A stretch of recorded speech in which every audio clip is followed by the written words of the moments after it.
ಅರಮನೆಗಳ ನಗರಿ ಮೈಸೂರು ದಸರಾ ಉತ್ಸವಕ್ಕೆ ಇನ್ನೇನು ಸಜ್ಜಾಗುತ್ತಿದೆ.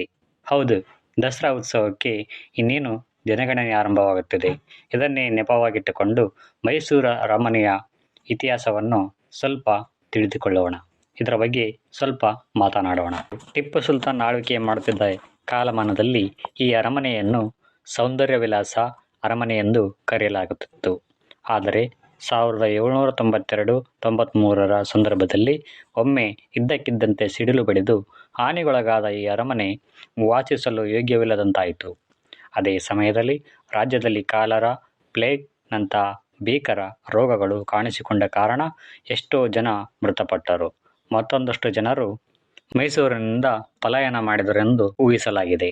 ಇಷ್ಟೆಲ್ಲ ಆದ ನಂತರ ಟಿಪ್ಪು ಸುಲ್ತಾನ್ 1794ರ ಸಮಯದಲ್ಲಿ ಅರಮನೆಯ ಸುತ್ತ ಇದ್ದ ದೇವಸ್ಥಾನಗಳನ್ನೆಲ್ಲ ಬಿಟ್ಟು ಇಡೀ ಅರಮನೆಯನ್ನು ನೆಲಸಮಗೊಳಿಸಿ ಮತ್ತೆ ಅರಮನೆ ಕಟ್ಟುವ ಯೋಜನೆ ರೂಪಿಸಿದರು.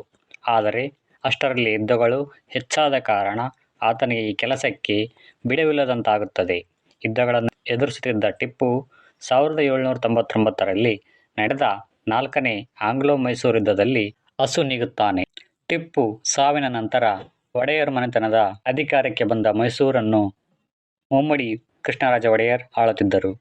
ಅವರು 1790ರಲ್ಲಿ ಹಳೆಯ ಮನೆಯ ಅಂದರೆ ನೆಲಸಮಗೊಂಡಿದ್ದ ಸ್ಥಳದಲ್ಲಿ ಮತ್ತೆ ಹೊಸ ಅರಮನೆಯನ್ನು ಕಟ್ಟಲು ಕಾಮಗಾರಿಯನ್ನು ಪ್ರಾರಂಭಿಸಿದರು. ಅದನ್ನು ಮರದ ಅರಮನೆ, ವುಡನ್ ಪ್ಯಾಲೇಸ್ ಎಂದು ಕರೆಯಲಾಗುತ್ತಿತ್ತು. 2 ವರ್ಷಗಳ ನಂತರ ಮರದ ಅರಮನೆಯ ಕಾಮಗಾರಿ ಸಂಪೂರ್ಣವಾಯಿತು. ಅದಕ್ಕೆ ದಂತ, ತೇಗ, ರೋಸ್ ವುಡ್, ಬೆಳ್ಳಿಯನ್ನು ಬಳಸಲಾಗಿತ್ತು. ಇದು ನಾವೆಲ್ಲ ಶಾಲಾ ಕಾಲೇಜುಗಳಲ್ಲಿ ಪಠ್ಯಪುಸ್ತಕಗಳಲ್ಲಿ ಓದಿದ ಟಿಪ್ಪಣಿ. ಮೈಸೂರಿನ ಅರಮನೆಯ ಇತಿಹಾಸ ಇದಾಗಿರುತ್ತದೆ. ಮೈಸೂರಿನ ನಗರ ದೃಶ್ಯವನ್ನು ಹೊಂದಿರುವ 7 ಅರಮನೆಗಳಲ್ಲಿ ಈ ರಾಜಮನೆತನವು ಅತ್ಯಂತ ಭವ್ಯವಾದ ಕಟ್ಟಡವಾಗಿದೆ. ಮೈಸೂರು ಅರಮನೆಯು ಅನೇಕ ಶತಮಾನಗಳ ನಿರ್ಮಾಣ ಮತ್ತು ನವೀಕರಣಗಳೊಂದಿಗೆ ಆಸಕ್ತಿದಾಯಕವಾದ ಇತಿಹಾಸವನ್ನು ಹೊಂದಿದೆ. ಇದು ಭಾರತದ ಗತಕಾಲದ ಅನೇಕ ಕಥೆಗಳನ್ನು ಹೇಳುತ್ತದೆ. ವಿಜಯದಶಮಿ ದಿನದಂದು ಏನು ಈ ಅರಮನೆಯ ಸ್ಪೆಷಲ್ ಅಂತ ಕೇಳಿದರೆ, ಪ್ರತಿ ವರ್ಷ ವೈಭವದಿಂದ ಆಚರಿಸುವ ಪ್ರಮುಖ ಹಬ್ಬವೆಂದರೆ ಅದು ವಿಜಯದಶಮಿ. ಈ ಹಬ್ಬವನ್ನು ಮೈಸೂರು ಅರಮನೆಯಲ್ಲಿ ಸುಮಾರು 10 ದಿನಗಳವರೆಗೆ ಆಚರಿಸಲಾಗುತ್ತದೆ.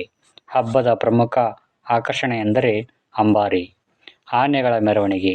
ದಸರಾ ಸಮಯದಲ್ಲಿ ಇಡೀ ಪ್ರದೇಶವನ್ನು ಸುಂದರವಾಗಿ ಅಲಂಕರಿಸಲಾಗುತ್ತದೆ. ವಿಶ್ವಪ್ರಸಿದ್ಧ ಮೈಸೂರು ದಸರಾವು ಪ್ರಪಂಚಾದ್ಯಂತ ಪ್ರವಾಸಿಗರನ್ನು ಕೈಮಾಡಿ ಕರೆಯುತ್ತದೆ. ಸಮಾರಂಭಗಳಲ್ಲಿ ರಾಜಮನೆತನದ ಸದಸ್ಯರು, ವಿಶೇಷ ಅತಿಥಿಗಳು ಭಾಗವಹಿಸುತ್ತಾರೆ. ಹಬ್ಬದ 9ನೇ ದಿನವಾದ ಮಹಾನವಮಿಯ ಶುಭ ದಿನದಂದು ರಾಜ ಕತ್ತಿ ಅಥವಾ ಪಟ್ಟದ ಕತ್ತಿಯನ್ನು ನಗರದ ಸುತ್ತಲೂ ಮೆರವಣಿಗೆಯಲ್ಲಿ ಕರೆದೊಯ್ಯಲಾಗುತ್ತದೆ. ಮಹಿಷಾಸುರನ ಮಾಯೆಯನ್ನು ಗುರುತಿಸಿ ಅವನ ಅಸುರಿ ಪಾಶದಿಂದ ಮುಕ್ತರಾಗಲು ಶಕ್ತಿ ಉಪಾಸನೆಯ ಅವಶ್ಯಕತೆ ಇದೆ. ಇದಕ್ಕಾಗಿ ನವರಾತ್ರಿಯ 9 ದಿನ ಶಕ್ತಿ ಉಪಾಸನೆಯನ್ನು ಮಾಡಬೇಕು. ವಿಜಯದಶಮಿ ಎಂದು ವಿಜಯೋತ್ಸವವನ್ನು ಆಚರಿಸಬೇಕು. ಇದನ್ನೇ ದಸರಾ, ದಶಹಾರ, ವಿಜಯದಶಮಿ ಎಂದು ಕರೆಯುತ್ತಾರೆ. ಏನು ನೋಡ್ಲಿ ಏನು ಬಿಡ್ಲಿ ಅಂತ ಜೀವ. ಮಹಿಷಾಸುರ ಅಂದ್ರೆ ಎಮ್ಮೆ ರೂಪ ಇರುವಂತ ಅಸುರ. ಮಹಿಷಾಸುರ ಅನ್ನೋ ಎಮ್ಮೆಯಿಂದ ಮಹಿಷಾಸುರನ ಜನನ ಆಯಿತು. ಅವನ ಇಚ್ಛೆಯ ಅನುಸಾರ ಯಾವಾಗ ಬೇಕು ಎಮ್ಮೆ, ಯಾವಾಗ ಬೇಕು ಅಸುರನಾಗಿ ಪರಿವರ್ತನೆ ಆಗ್ತಿತ್ತು. ದೇವನಿಗೆ ವರದಾನ ಕೊಡಲು ಪ್ರತ್ಯಕ್ಷವಾಗಬೇಕಾಯಿತು. ಮಹರ್ಷಿ ಕಶ್ಯಪ್ನ ವಂಶಸ್ಥ, ಧನುನ ಪುತ್ರ, ರಂಬಾಳ ಪುತ್ರ ಮಹಿಷಾಸುರ, ನಾನು ನಿನ್ನ ತಪಸ್ಸಿಗೆ ಪ್ರಸನ್ನನಾಗಿದ್ದೀನಿ. ನಿನ್ನಿಷ್ಟಾರ್ಥ ಏನು ಅಂತ ತಿಳಿಸು. ನನ್ನ ಮರಣ ಮಾನವರಿಂದ, ದಾನವರಿಂದ ಹಾಗೂ ಯಾವುದೇ ಪಶು ಪಕ್ಷಿಗಳಿಂದ ಆಗಕೂಡದು ತಂದೆಯೇ. ಮಹಿಷಾಸುರ, ನೀನು ನಾರಿ ಅಂದ್ರೆ ಸ್ತ್ರೀ ಹೆಸರನ್ನು ಹೇಳುವುದು ಮರೆತಿದ್ದೀಯ. ಸ್ತ್ರೀ ಅವಳು ತುಚ್ಛ, ಅಬಲೆ, ಸುಂದರಿಯಾದ ಮೃದು ಹೆಣ್ಣಿನಿಂದ ನನ್ನ ಹತ್ಯೆ ಭಯ ನನಗಿಲ್ಲ ತಂದೆಯೇ. ಸರಿ ಮಹಿಷಾಸುರ, ನಿನ್ನ ಇಚ್ಛೆಯಂತೆಯೇ ನಿನಗೆ ವರ ನೀಡುತ್ತಿದ್ದೇನೆ. ತಥಾಸ್ತು.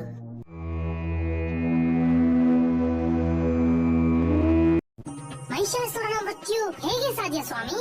ನಾವು ಸಮಸ್ತ ದೇವತೆಗಳು ಸೇರಿ ಅವರವರ ತೇಜಸ್ಸಿನ ಅನುಸಾರವಾಗಿ ಮಹಾ ತೇಜಸ್ವಿ ಪುಂಜವನ್ನು ರಚಿಸುವ.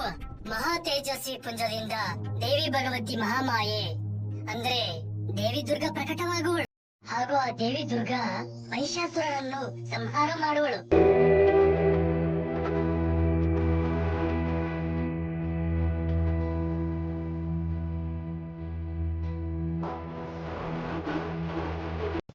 ಮಹಿಷಾಸುರನ ಅಂತ್ಯದ ಕಾಲ ಸಮೀಪಿಸುತ್ತಿದೆ.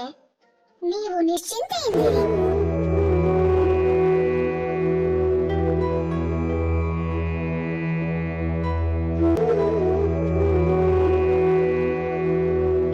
ಹೇ ತ್ರಿಲೋಕ ಸುಂದರಿ, ನಿನ್ನ ಸೌಂದರ್ಯಕ್ಕೆ ತ್ರಿಲೋಕದಲ್ಲಿ ಯಾರೂ ಸಾಟಿ ಇಲ್ಲ. ನಾನು ನಿನ್ನನ್ನು ಮದುವೆಯಾಗಲು ಇಚ್ಛಿಸುತ್ತಿದ್ದೇನೆ. ನಾನು ನಿನ್ನ ಮೃತ್ಯುವಿನ ಯೋಜನೆಯನ್ನ ತಗೊಂಡು ಬಂದಿದ್ದೀನಿ. ನನ್ನ ಮೃತ್ಯು? ನಾನಂತೂ ಅಮರನಾಗಿದ್ದೀನಿ. ಮಹಿಷಾಸುರ, ನಾನು ನಿನ್ನ ಬಳಿ ಯುದ್ಧ ಮಾಡುತ್ತೇನೆ. ದೇವಿ ದುರ್ಗಾ ಕೋಪಗೊಂಡು ಮಹಿಷಾಸುರನ ಮೇಲೆ ಶಸ್ತ್ರ ಪ್ರಹಾರ ನಡೆಸ್ತಾರೆ. ದೇವಿ ದುರ್ಗಾ ಒಬ್ಬಳೇ ಇಡೀ ಅಸುರ ಸೈನ್ಯವನ್ನ ನಾಶ ಮಾಡ್ತಾಳೆ. ಮಹಿಷಾಸುರ ಅವನ ಸೇನೆಯ ವಿನಾಶವನ್ನ ನೋಡಿ ಅತಿ ಕ್ರೋಧಿತಗೊಳ್ತಾನೆ. ಮತ್ತೆ ದೇವಿ ದುರ್ಗೆಯ ಜೊತೆ ಯುದ್ಧ ಮಾಡ್ತಾನೆ. ದೇವಿ ಮತ್ತು ಮಹಿಷಾಸುರನ ನಡುವೆ 9 ದಿನಗಳವರೆಗೆ ಘೋರ ಯುದ್ಧ ನಡೆಯುತ್ತೆ. ಮಹಿಷಾಸುರ ಶಕ್ತಿಹೀನನಾಗ್ತಾನೆ ಮತ್ತೆ ಜ್ಞಾನ ತಪ್ಪಿ ಬಿದ್ದು ಹೋಗ್ತಾನೆ.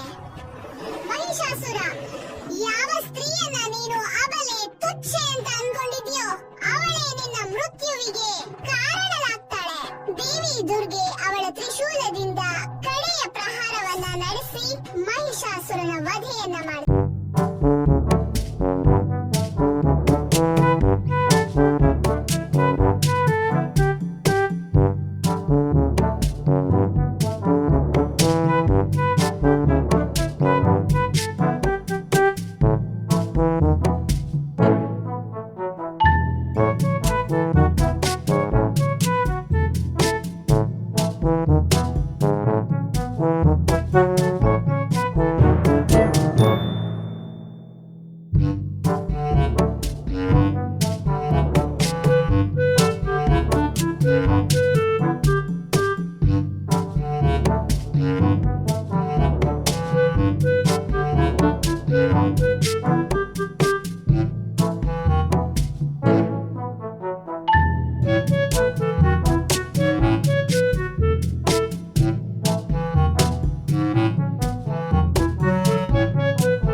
ಮಳೆ ಬರ್ತಾ ಇದೆ.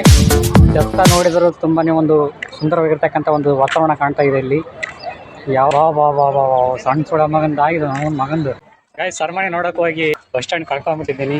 ಬಸ್ ಸ್ಟ್ಯಾಂಡ್ ಎಲ್ಲಿ ಅಂತ ಸುತ್ತಾನೆ ಅವ್ರು ಇವ್ರನ್ನ ಕೇಳ್ತಾ ಇದ್ದೀನಿ. ಹಿಂಗೆ ರೂಟ್ ತೋರಿಸಿದ್ದಾರೆ. ಇದೇ ರೂಟಲ್ಲಿ ಹೋಗ್ತೀನಿ.